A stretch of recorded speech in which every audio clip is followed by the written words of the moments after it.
It was January 1st, 1993, when Tom Hall typed up a press release. Heralding another technical revolution in PC programming, id Software's Doom promises to push back the boundaries of what was thought possible on 386 PC or better computer. A pretty bold statement given that the technology that would be able to support most of groundbreaking features of Doom simply didn't exist at the time. The features I am talking about are also listed in the press release and include things like texture mapped environment, non-orthogonal walls, light diminishing, variable height floors and ceilings, environment animation and morphing, and multiplayer. Before we answer the question of how Doom was able to deliver these promises, we need to understand why would a small group of people, only 4 months after releasing their most recent hit, Wolfenstein 3D's Pair of Destiny, which was bringing around 100 grand a month by itself, decided to make such an audacious move of throwing away everything they had built and start from scratch. And there are two parts of this question's equation: technology and people. Now, who were these masters of Doom? Not more than 9 people ended up being directly involved in the creation of the game. The engine, the whiz kid, John Carmack. The surgeon, the ace programmer and game designer, John Romero. Computer artists, Kevin Cloud and Adrian Carmack, who is, just so you know, is in no way related to John Carmack. Creative director, Tom Hall. The biz guy, Jay Wilbur. Software developer, Dave Taylor. Sandy Peterson, the designer. Gregor Punchatz, the artist. And Bobby Prince, the music composer. If the idea of creating something as huge and iconic as Doom by the team of only 9 people sounds crazy to you, listen to this. If they could get a deal to do a PC port of Super Mario Bros. 3, they could be in business, serious business. There was only one problem, but it was sizable. If they were going to moonlight this game, they didn't want Softdisk to know. This meant they couldn't do it in the office. Thing was, they didn't have the computers they needed to get the job done. Luckily, Carmack and Romero had both been without the computers they wanted earlier in life, so this wouldn't be the first time they came up with a way to get them. The cars backed up to the Softdisk office, trunks open, waiting in the night. It was late Friday night, long after the other employees had returned home to their families and television sets. No one would use the PCs from the office on Saturday and Sunday, so they might as well make use of them, the gamers figured. They weren't stealing the computers, they were borrowing them. So, you see, there was a bunch of audacious, young, and ambitious smartasses who would do whatever it takes in order to reach the goal. And the goal was nothing less but greatness. But in order to do something as great as Doom, ambition is not enough. It requires technology. This is how the typical home computer looked like in the early 90s. If it looks lame to you, well, that's for a good reason. This device is less powerful than my watch. And even looking back, it is hard to believe that any studios were producing titles for machines like this. The thing is, IBM PCs were riddled with limitations due to the original target, which was office work, like word processing, crunching spreadsheets, and maybe occasionally displaying a static graph, but definitely not rendering real-time animations. The list of bottlenecks was substantial. CPU unable to perform floating-point operations. Archaic graphics system, VGA, unable to double buffer and having aspect ratio different from the monitor, resulting in distorted images. A sound system, consisting of one built-in speaker, only capable of making diagnostic beep sounds. 512 kilobytes of RAM. Utterly slow 16 bits ISA bus, running at only 6 MHz. And, last but not least, price tag around $3,000. But things were changing drastically. First of all, average price of 1 MB of RAM was constantly dropping. Intel 486, with integrated L1 cache and floating-point processing unit, was finally becoming affordable for customers. ISA was finally replaced with VESA local bus, which doubled bus lines to 32 bits and increases frequency to 33 MHz. Sound cards like Sound Blaster and Gravis Ultrasound were now capable of CD-quality playback. So, IBM PCs were rapidly becoming more appealing for game developers. But, as it usually happens, the real hero was hidden in the shadows.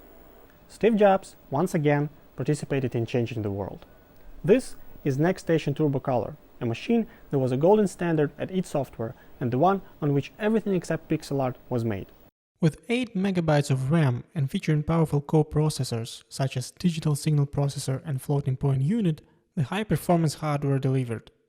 17-inch Mega Display allowed a resolution of 1120 on 832 pixels, comparing to 14-inch 640 on 480 on PC. The operating system, Next Step, was unquestionably much more stable than DOS, which was crucial in the world before version control systems. It came with graphical user interface, Objective-C, and Interface Builder, which allowed to create programs 10 times as fast. In fact, guys at id loved this machine so much they wanted to launch Doom with an explicit developed on Next Computers logo, but when they asked, the request was denied. So the prerequisites were there, the timing was right, the people were right. But where the idea came from? Surprisingly, roots go to nothing less but Dungeons and Dragons. In Carmack's game, he had designated 2 different dimensions of existence, a material plane and a plane of demons. After months of traversing the material plane, however, Romero was getting bored.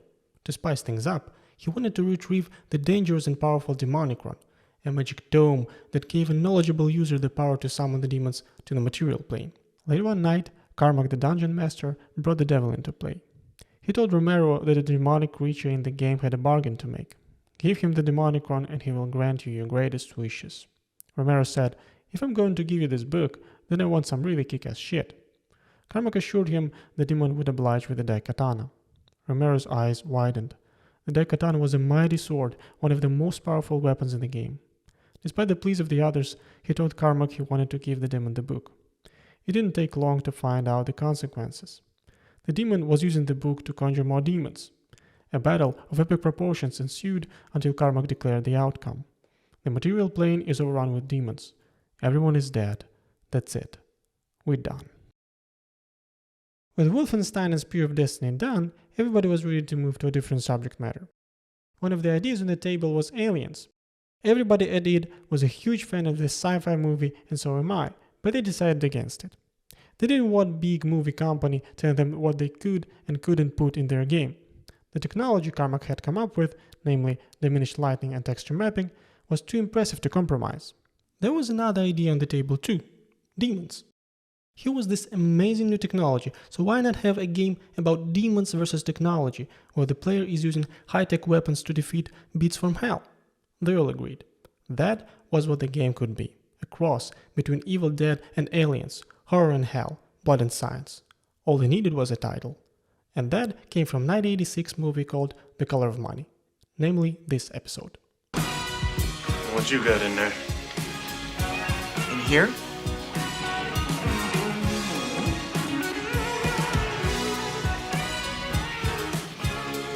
Doom. To build something that ambitious in such a short period of time, they needed tools.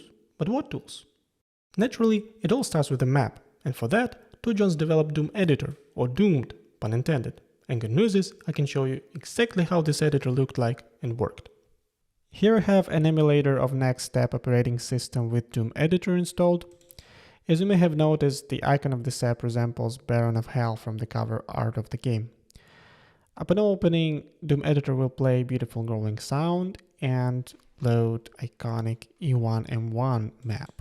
Let's look at that. And here it is in all its glory. The limitations of the engine, namely that walls are always vertical and ceilings and floors are always horizontal, led to the simplicity of the map editor. Everything could be drawn and set up in 2D. We are going to build a simple map like this in order to understand the structure of the Doom's world. In Doom, everything is built using lines. Each line has 2 sides, front and back.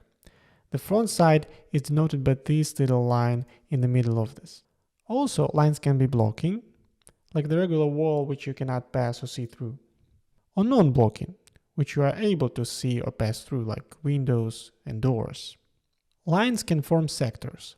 Like here, for example, we have 2 sectors, this one and this one. While lines allow us to define vertical structure of the map, like walls, windows, doors, etc., sectors allow us to define horizontal structure of the map, like floors and ceilings. In our example, these 2 sectors will have different values for height of the floor and the ceiling. So this sector has ceiling height 72 and floor height 0, and this sector has ceiling height 64 and floor height 8. This will result in a step on the top and on the bottom of the edge between these two sectors. This way, you can create all kinds of stuff like stairs, windows, pools, doors, etc. Maps can also include objects, which are called things. For example, on this map we have two things, a player and a shotgun, the weapon. All things are drawn as sprites, two-dimensional images always pointed at the camera. Every map must have at least one thing, which is a player spawning location, in our case, placed here. Now let's recreate this map completely from scratch. We'll start by defining walls or vertical structure of our map. For this we'll use a tool called polyline and we'll define our first sector. Okay, we'll start from here, here, here, then here, and then here. Boom, our first sector is ready. Then we'll just continue and we'll finish by adding another sector, like this. Boom, done. So now that we have our sectors, our map, let's define a portal between them. And this is this line. If we open Line Inspector, we'll see that currently it has type blocked, meaning it's a regular wall. But we want it to be non-blocking, so we can go through this, and want it to be two-sided. This indicates to the engine that it's actually a portal. In order to configure our portal, we need to remove the middle texture from here, because the portal is transparent. But we need to specify the top and the bottom texture, which will be used for the top step and the bottom step between our two sectors. For this, we need a texture palette and we need to select some texture. Just let's do this arbitrary. For example, this will be used for the top step and let's use this one for the bottom texture. So this texture will be used for the bottom step and this one will be used for the upper step. So now that we have our portal configured, we're basically done with the vertical structure of our map. Let's define the horizontal structure. As I said previously, this is done by configuring sectors. So basically what we need to do, we need to select our sector right here. It's not visualized by the Doom editor, but it's actually selected, believe me. And now we need to define ceiling height, floor height, light level, and textures of ceiling and floor correspondingly. We're going to leave these values as they are, and we're going to just change the ceiling and floor texture. For that, we're just going to scroll down a little bit and select some arbitrary texture for the ceiling by double clicking. And now we go to the floor and we do the same for the floor. For example, this one. Okay, now we need to apply these changes by pressing the right mouse button, boom. And we go to the next sector. Here we want our ceiling to be a little bit lower and our floor a little bit higher. So for example, it will be 64 and floor will be 8. Also want our light level to be, for example, double as less. And also let's select another texture for ceiling and another texture for the floor. Again, right click to apply the changes. And now we can see that these sectors are different. Basically, all that is left now is to just add at least one thing, which is player spawn location. We do this by selecting tool new thing, placing it somewhere here, selecting it, and setting the player one start type of this thing. Let's also add another thing, which is shotgun weapon. Again, press select, select our thing, and choosing weapon shotgun type. And that's pretty much it. Now let's check how it actually looks in the game. To do that, we go to map, save Doom add map /BSP map, wait a little bit, and launch the game. Press enter. Here we have our Doom running. Let's start a new game. And here it is in all its glory. The map that we created. Here's a shotgun. As you can see, the second sector has a lower illumination level, just as like we expected. And it has all the textures and the upper step and the bottom step, just as we designed. But how did we come from this to this? Doom Editor doesn't produce output usable by the engine directly. Instead, it generates a Doom world definition file, which contains list of lines and list of things.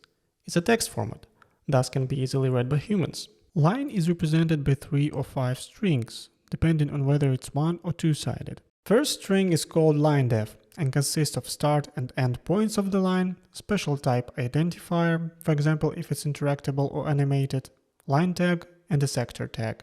Next 2 or 4 strings represent front and back sides of the line and corresponding sector this side belongs to. First 2 numbers represent offset of the middle texture, followed by identifiers of upper, lower, and middle textures correspondingly. If no texture is present, dash is used. Next string represents a sector on the side of the line. Floor height, floor texture, ceiling height, ceiling texture, brightness, line identifier, and a sector tag. List of things is much simpler, where each thing is represented by its coordinates, angle, type of the thing, and flags. And how did we get from having DWD file representing list of lines and things to a working level of Doom? A set of pre-processing tools takes DWD file and produces where's all the data file, which contains almost everything game needs: maps, textures, sounds, AI state machine states, etc. In fact, WAD file takes around 89% of the whole Doom archive size. One of the pre-processing tools is especially interesting to us, and is called doombsp. Not only it expresses maps in space-efficient format, but also generates 3 data structures. Binary space partitioned version of each map, expressed as a node tree to speed up rendering, blockmap to accelerate collision detection, and finally a reject table to speed up AI processing. Binary space partitioning is a crucial part of Doom engine, and one of the main reasons why Doom was so much ahead of its competitors at the time. And, as it usually happens, it all started with a problem. In earlier versions, the engine operated on exactly what the designer produced, namely lines and sectors. Starting in the sector containing the player, the engine would look for double-sided lines and treat them as portals, traversing the map in front-to-back order. Each portal led to adjacent sectors where the process was repeated recursively. It worked for simple areas, but it slowed down precipitously with complexity. Surprisingly, it's not exactly John Carmack we should thank for the solution, but rather 2 completely unrelated people. First and foremost, Rebecca Heinemann, also known as Burger Bill at the time, who was contracted by id Software to convert or port Wolfenstein for the Super Nintendo, but didn't deliver an iota. Id had nothing to give to Nintendo. They fired Bill, and John Carmack decided to do the port himself. The problem was, Super Nintendo wasn't powerful enough to cope with the recasting technology Wolfenstein relied on, so John had to come up with an alternative solution. Another hero of this story, Bruce Naylor, and his paper named Constructing Good Partitioning Trees, came to the rescue. Idea of using binary trees in order to eliminate non-visible parts of polygons was generalized by Carmack to eliminate parts of not just a single object, but the whole level of the game. It drastically improved the performance of Wolfenstein on Super Nintendo and proved itself capable of doing the same to Doom. But before we go into details of how BSP works, I'll give you a brief introduction on binary trees. Tree is a data structure. An example of a data structure used on a daily basis is a list. Take a list of groceries, for instance. Lists are flat and ordered, meaning there are strict positions for each element in the list. But for computer scientists, that is too simple, so they said, let's add hierarchy to this. Let's make a new data structure called a tree, which is composed of nodes. Each tree has a root node. The root node has 0 or more child nodes. Each child node also has 0 or more child nodes, and so on. Nodes that have no descendants are called leaves. If we applied this data structure to our example of groceries, we could come up with something like this. We're interested in one specific type of the tree, called binary tree. And as you may have guessed, a binary tree is a tree in which each node has up to 2 children, like this. And that is exactly the kind of data structure BSP works with. To understand how it works, let's take a look at the following example. Here we have a map, which is effectively a rectangular room with a square pillar in the corner. The problem BSP solves is to efficiently sort things we need to render depending on the player's point of view. As you remember, in Doom everything is made of lines, and lines have front and back sides. Let's stipulate that lines have a direction, such that the front side of the line is on the right. Direction is an important feature of the line. The core idea of BSP is to repeatedly select a split line that divides the map in 2 not necessarily equal parts. The choice of the splitter is extremely important, and we will talk about how doombsp makes this choice a little bit later. For now, let's pick a random one, for example line age. it becomes the root node of our binary tree. Now remember that every line has sides, and after splitting, some of the lines are entirely on the right and some are entirely on the left. But also there are lines like B and D which are on both sides, so we need to split them into segments B1, B2 and D1, D2 correspondingly. Now we have two sectors, which we need to insert into our binary tree. Notice how we put left one to the left and right one to the right. At this point, one sector is convex and another is concave. Our task is to repeat the process until all sectors in the tree are convex. Let's pick G as next split line and update the tree. We put concave sector S3 to the left subtree as it's on the left from the line G, and convex sector S4 to the right. At this point, we have only one concave sector left, which can be split into two convex ones by picking line F. This creates new vertices, so we need to split line B into segments B1, B2 and B3. After that, we replace concave sector S3 by inserting our new splitter in the tree, as well as our last convex sectors S5 and S6. Again, S5 goes to the left as it's on the left from the line F, and S6 goes to the right. Perfect! Now that we have our binary space partitioning tree, let's talk about how do we actually use it. As we mentioned earlier, the whole point of BSP is to efficiently sort parts of the map engine needs to render. Let's consider 2 points of view, P1 and P2, and use our binary tree to sort the sectors in front to back order. To do that, on every step, we check on which side from the split line the point of view is and visit the corresponding subtree. Meaning, if point of view is on the right from the line, we go to the right subtree, otherwise to the left. After we are done with the subtree, we need to backtrack and visit the other one. Let's traverse the tree for P1. P1 is on the right from H, so we first visit right subtree. It has only one node representing sector S2. This is the first sector to render. Now we go to the left subtree. P1 is on the left from line G, so we go to the left subtree. P1 is on the left from F, so go to the left subtree. It's a leaf, so our second sector is S5. Now we need to backtrack the subtrees we didn't visit. As you can see, for P1 we need to render sectors in the following order: S2, S5, S6, S4. Now let's traverse the tree for P2. P2 is on the left from line H, so go to the left subtree. It's also on the left from line G, so go to the left subtree. It's on the right from line F, so go to the right subtree. It's a leaf, so our first sector to render is S6. Again, we need to backtrack the subtrees we didn't visit. As you can see, for P2 we need to render sectors in a different order: S6, S5, S4, S2. The beauty of this algorithm is that no matter where we try to place the player on the map, it will always take same amount of tests to sort all sectors. It's particularly important for video games, where engine has fixed time frame to get the job done. But we still need to understand how to pick the splitting lines properly, and it's actually quite simple. As doombsp works at a pre-processing phase, and therefore is not limited by time of execution, it merely recursively inspects all lines in a given subspace and gives each one a score.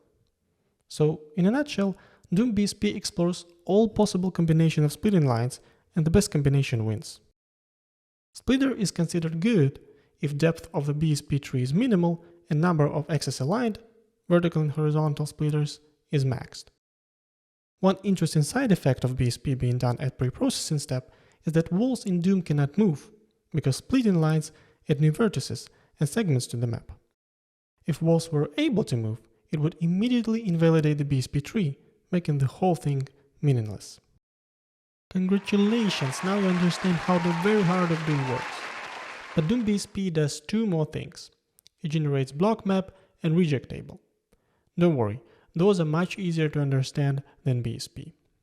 Block maps are intended to drastically simplify collision detection, which is a significant part of any engine's activity.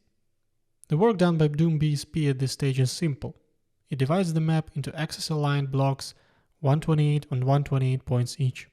For every block, the list of lines passing through it is made. All engine has to do after that is to map coordinates of the object to the index of the block, which is very simple since they are of fixed size and axis aligned, and retrieve a list of lines to test intersections against. This technique has two interesting implications when applied to hit detection. First, it enables auto-aim, when player is shooting at enemies which are above or below them, even though there is no way to move camera up and down. It's possible because hit detection is also powered by blockmap, which is flat, meaning if line of the bullet intersects some block, it will be tested against walls and things in this block, no matter if they are on the same vertical level as player or not. Second, it introduces a bug. The thing is, all enemies in Doom have particular sizes. For example, Cyber Demon has size of 40, while player is of size 16. But object is considered to be part of the block only if its center is inside 128 on 128 square. It means that if an enemy is positioned near the edge of the block, shot can result in a miss, even though visually it should be clearly a hit. Last but not least of Doom BSP's responsibilities is to build something called reject table. Every frame, engine has to do a lot of checks. In particular, for every monster on the map, game needs to check where the player is inside. This process involves a lot of raycasting, which, as you can imagine, is computationally expensive. In order to optimize this process, Doom BSP goes over every sector on the map and builds a reject table, which allows quickly eliminate sectors that cannot be seen one from another. Here's how it works. Let's say we have a map like this, consisting of 4 sectors, A, B, C, and D. Player is located in sector A, and every other sector has at least one monster. In order to build a reject table, we need to go over every sector and check which of the remaining sectors can be possibly seen from there. If the answer to this question is true, value of the reject table is 0, otherwise value of the corresponding entry is 1. On our map, from sector A only sectors A and B can be seen, so we set values for C and D to 1. From sector B, all sectors can be seen, so we set all values to 0. From sector C, only sector A cannot be seen. Same for sector D. After reject table is built, the engine needs only to run expensive line-of-sight calculations for sectors which are not rejected. Now that we know what happens before the game starts, let's take a look under the engine's hood. Architecture of the Doom engine is very much like operating systems. It has a platform-agnostic core that does things like AI processing, rendering, etc. And there are platform-specific subsystems responsible for input-output handling. The subsystems are connected to the core at a linking stage, meaning you're not going to find any if DOS, else if Linux kind of lines in the source code. And that's the main reason why Doom is so portable. In order to run Doom on anything with a CPU in it, you just need to compile the core for the corresponding CPU's architecture and implement the platform-specific input-output subsystems. And in terms of amount of work, that is very little code to write. The very heart of any game engine is an update loop. Machine runs as fast as possible to update the game simulation according to user input and AI, and then generate visual and audio output. To do that, the game needs some unit of time, called tick in Doom. Tick is 35 times less than a second. On each iteration of the loop, game calculates how many ticks have elapsed and advances the simulation by that amount. There are no half ticks, only fully elapsed ticks are simulated. One of the unfortunate implications of this setup is that no matter how fast your computer is, Doom will run at 35 frames per second max. Most interesting things in an update loop are AI simulation and input-output processing. All input received by the engine is treated as a stream of events. These events are put in the queue. On each game tick, events are sent one by one down a responder chain. Each responder either consumes the event or passes it further down the chain. For example, let's say you press tap an arrow key. Platform-specific input-output subsystem takes this event, transforms it into one digestible by the core, for example move forward event, and passes it to the core. Core puts it into the queue and processes it on the next update loop. It just throws it at the responder chain and removes the event from the queue. For example, if you're in the menu responder will consume the event and change the option selection. If you're in the game, the position of the player is going to change. Remember arcade-like demos that are played while you are in the menu? It became possible thanks to aforementioned architecture. While recording a gameplay, every tick state is put into a file, no matter if there were any events to process or not. As game is deterministic, later those ticks could be injected into the engine to replay the exact same session. The beauty of the system is that players were able to exchange replays even if they had computers capable of different frame rates, due to tick always being equal to 1/35th of a second. Player input can, obviously, lead to a numerous count of consequences. One of them is making a sound. And in Doom, enemies react to sound, which makes a tremendous impact on how smart the AI is perceived as being. It is also a really important part of making a game scary, as sound can leak all over the place and alert demons. But how does it work?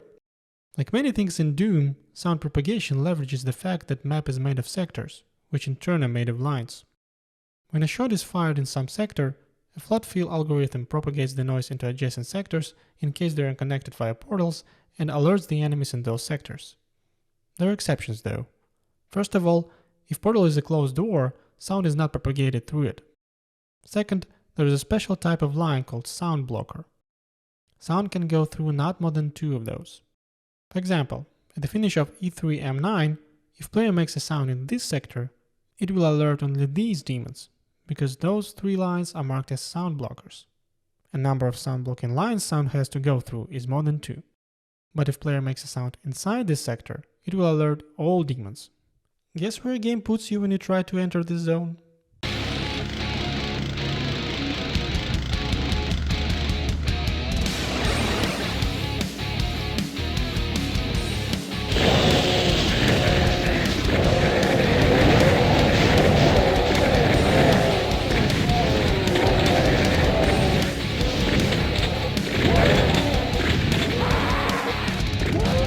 Bastards.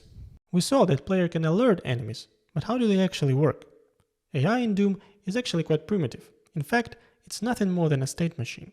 State machine is a finite graph, where vertices are represented by states, and AI can either stay in the current state or transition to another state based on some condition. This state machine is partly statically defined inside the engine and partly defined in a special text file called multigen, created by designers. This file would be taken by multigen tool and compiled into C language source code. Multigen file starts with the mapping of engine-defined states to multigen file-defined states. Then goes the definition of the state machine itself, where each line contains state name, identifier of the sprite's family, identifier of the sprite inside the family, duration of the state in ticks, function to call on each tick while in the state, and the next state to transition to, in case external conditions haven't changed and duration of the state elapsed.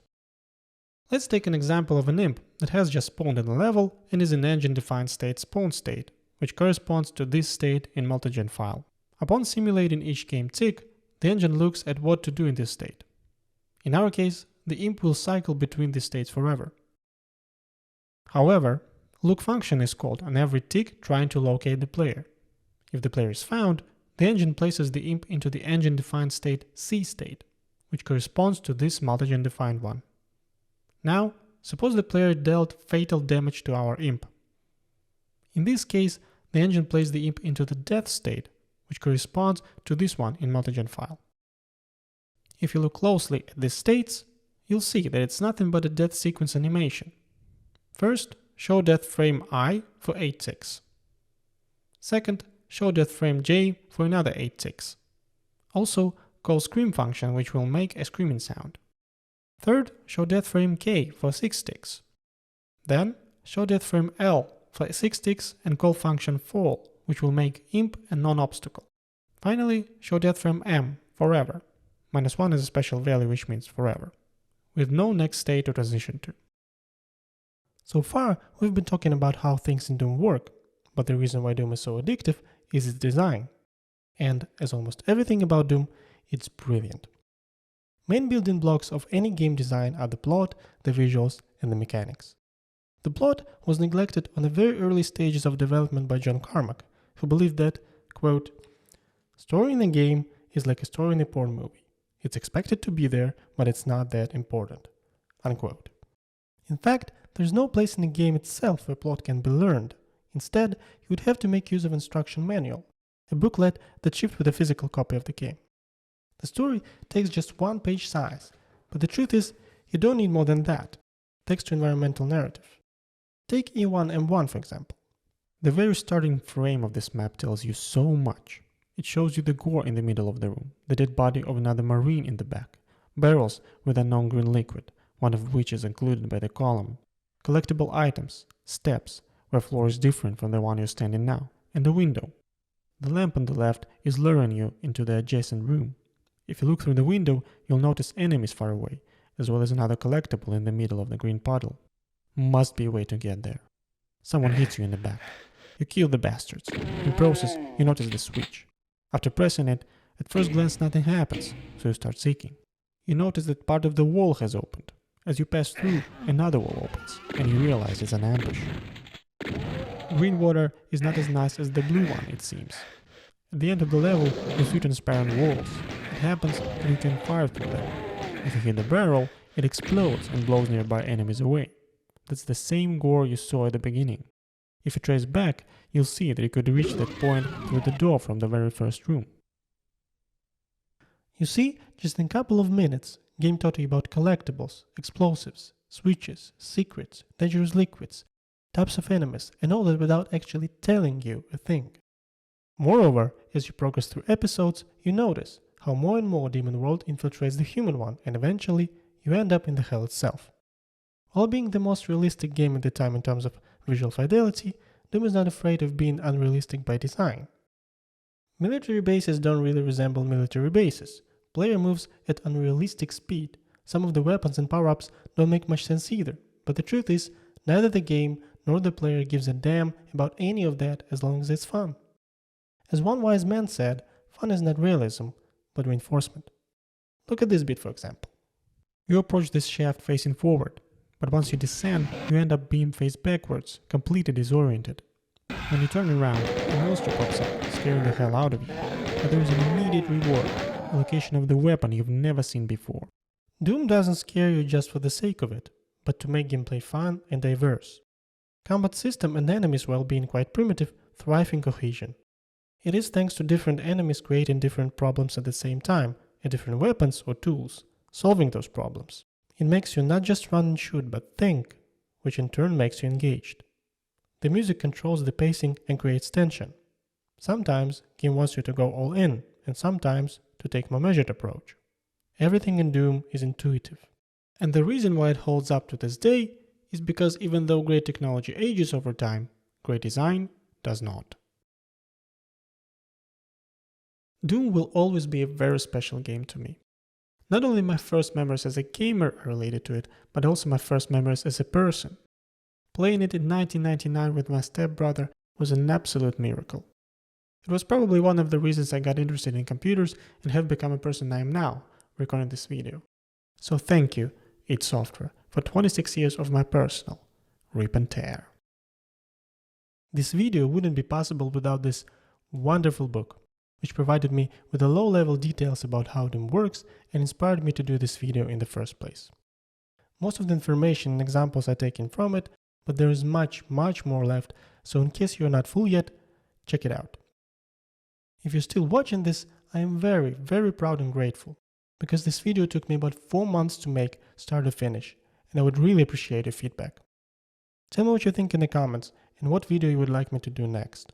Also, you can support this channel for just €1 per month, which will really help me keep going and produce quality content for you. On that note, I wanted to thank you once more for your time and wish you happy dooming. Bye bye.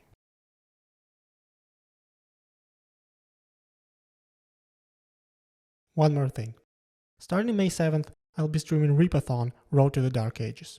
I will complete Doom 1 and 2, Doom 3, Doom 16 and Doom Eternal. And on May 13th, I will be streaming brand new Doom the Dark Ages in the early access. Can't wait for that. If you love Doom as much as I do, please join me in this journey. I will be delighted to kill as much demons as possible together. Thank you.